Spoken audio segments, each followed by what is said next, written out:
Hello, I'm Wendy Lathrop, and on behalf of GeoLearn, today we're going to cover a topic in my series on floods, floodplain management, and the National Flood Insurance Program.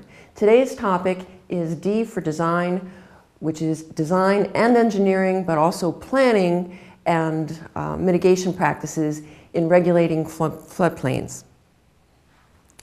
First of all, floodplain management means that we're wisely using floodplains. It does not mean that we completely avoid their use. That would be impossible because humankind has pretty much grown up around the presence of water. We started out in early civilization times working near water, both for drinking, for bathing, for irrigating our fields, for commerce, for navigation, and now of course we use it for recreation and for the aesthetics of being near water. So wise use means that we're trying to reduce the flood losses, and we're also supposed to be trying to protect the natural environment at the same time, thinking not just about the human aspect of this world, but all of the environment around our lives. So there are many different aspects that we do need to pay attention to.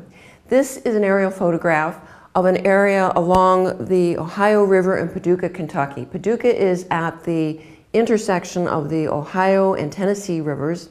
So as you can imagine, that confluence creates a pretty good flooding situation. This town is fairly flat when it comes to topography, not a lot of change in contours. And some years back, I had the opportunity to go to a conference that was along the river, and the hotel was out here. So as you're looking at this, there's a hotel in this area, and this dark line is a flood wall. Now that flood wall is intended to keep the waters out. Basically, the river was on one side of the hotel and the flood wall was on the other side.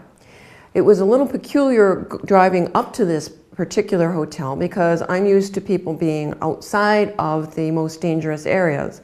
And usually you try to keep the structures on the dry side of the flood walls. But apparently the owner of this particular structure decided that aesthetically it would be nicer to have the building where the tenants and the hotel people could see the water as it goes by on the nice sunny kinds of days. Well, when I was arriving, it was during the flooding events of early 1990s, and there had been flood after flood after flood, series of what they call 500-year floods. So if you went by the number of years rather than the frequency or probability of that risk, which is 0.2% chance per year, essentially there was the equivalent of about 1,500 years worth of flooding within about 3 years. So I was pretty aware of the fact that there could be a severe flood in this particular area.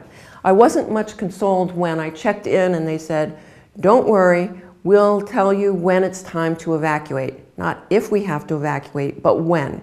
So I looked at what was going on there, and out my window I could see the flood wall, and the building was elevated to keep it up above the base flood elevation.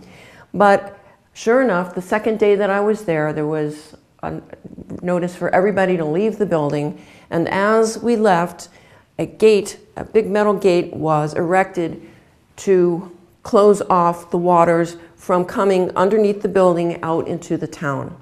So this is one way of protecting against floodplain damage, flood damage for the rest of the town, but it meant that this structure was, of course, constantly exposed to the hazards of flooding.